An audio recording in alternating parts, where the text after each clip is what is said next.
Omuyimbi Alien Skin aziddwayo lengera ekiri ku kooti ate nga munnange omukyala Full-Figure atabukidde ate wali ku kooti ate nga n'omuyimbi King Saha wuuno akakasizza munnange ate engule wali ate n'omuyimbi munnange wali ate muyite wali Big Eye bampita Geminati nsinzira wano wennyinnyini ku Geminati Yugi making sure nti nno osubscribinga wobeera nga tonnaba munnange ngenda kubeera nga nkutandisa ate wali munnange ne information wali ey'omuyimbi munnange Alien Skin era nga womanyi munnange ka pressure munnange akabaddewo era nga munnange nga abantu bonna munnange ngate bali wamu nga baagala munnange omuyimbi waabwe Alien Skin munnange ate bamute koshate munnange n'abantu abalala koshate ne bodyguard we munnange abakwatibwa gye bufuddeko wali kakati no munnange olunaku lwaleero ku makya era nga omuyimbi Alien Skin munnange alabiddwako wali ng'akomezeddwa wali mu kooti munnange ate awulire ku musango munnange ate okugenda mu maaso era nga bw'olaba munnange akatambyako koshate n'ebifaananyi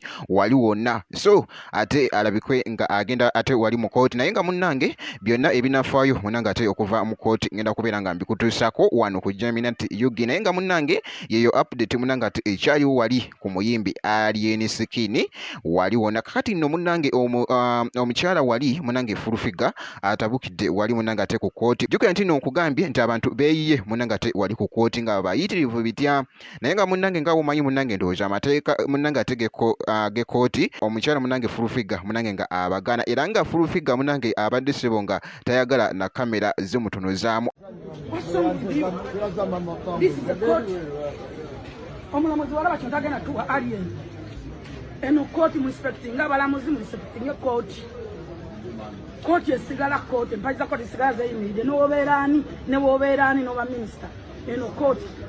nabagambidde omusigale ku fango abadde wali munnange ate nga munyiivu kamala ng'ayagala nga kyayagala kyokka kulabika nga Alien Skin nga ateebwa wali wonna muganda wange gwe alaba Geminati Yugi naye nga eshahidi eyo munnange ng'ate nga nvuddeyo ngenda kubeera nga ate nga nkuwa munnange akatambi kakati nno omuyimbi wali King Saha koshate ne Big Eye babaddekoko wali mu lukuŋŋaana munnange ate olw'enjawulo era nga kubaddeko abantu kakati nno omuyimbi King Saha munnange nga ali mu kuyimba oluyimba tuliyambale engule olwa Bobi Wine wali wonna muganda wange gwe alaba Geminati Yugi ngenda kubeera nga ate nga nkuwakoko olabe nga bwe kyabaddeyo ate wali katono nnyo making sure nti nno osubscribinga wobeera nga tonaba